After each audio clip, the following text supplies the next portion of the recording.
The power went out at 9:42 p.m. By 9:45, the screaming stopped. When I stepped outside, the air smelled like burnt metal and wet soil, the kind of scent that doesn't belong in a clean neighborhood. The street was silent except for a single porch light flickering, cutting shadows across the pavement. Then I saw it. A shape slumped against the mailbox, barefoot, unmoving. A child's bike lay on its side, one wheel still spinning. The phone in my hand buzzed, a message from an unknown number, "Don't call the police." That's when I realized this wasn't random. Someone had planned the dark. I didn't sleep that night. The next morning, the town was pretending nothing happened, just dogs barking, lawns trimmed, smiles rehearsed. But the local news stayed quiet, and that silence was heavier than any headline. I started asking questions no one wanted to answer.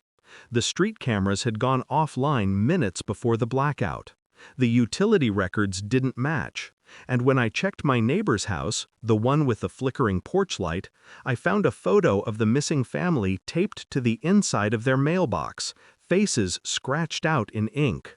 Logic told me to walk away.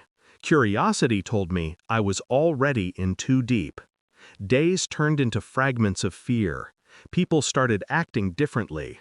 Curtains drawn tighter, voices softer, smiles longer than they should be. Every conversation felt rehearsed. Every glance carried guilt. I caught my reflection in a window and barely recognized myself, tired, wired, watching. Then I saw it, a timestamp from a neighbor's home camera, 9:41 p.m. A silhouette walking toward the victim's house, carrying something long, metallic. The body shape looked familiar, too familiar. My stomach sank as I realized I'd seen that walk before, at every neighborhood barbecue, every community meeting, every "we're all in this together" speech. This wasn't a break-in, it was a performance. It came to me in fragments, phone logs, deleted messages, whispers from people who stopped meeting my eyes. The night of the blackout, the neighborhood association president, David Harlow, had called an emergency maintenance drill. He owned the power switch, he owned the cameras, he owned everyone's trust. When I finally found the missing family's home videos, they told everything. David wasn't protecting the neighborhood, he was punishing it. He'd caught his wife with another man, the missing husband, and decided to erase them both. The blackout was his cover, and the town's silence his shield. I watched the footage twice, then a third time. I didn't feel anger, only precision.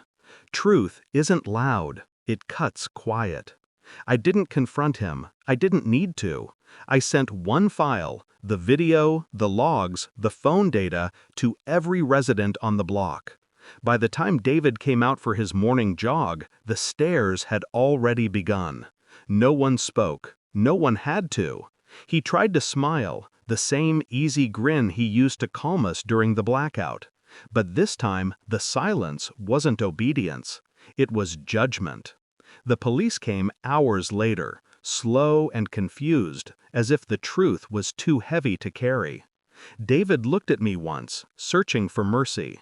He didn't find any. The lights are back on now. The lawns are green again. Kids ride their bikes, and people wave like nothing ever happened. But every time the wind rattles a fence or a bulb flickers, someone looks over their shoulder, just to be sure. Justice isn't peace. It's a wound that stopped bleeding but never healed. I still keep the photo I found, the one with the scratched-out faces, not as proof, as memory. Because in this town, the only thing safer than silence is pretending you didn't see the dark.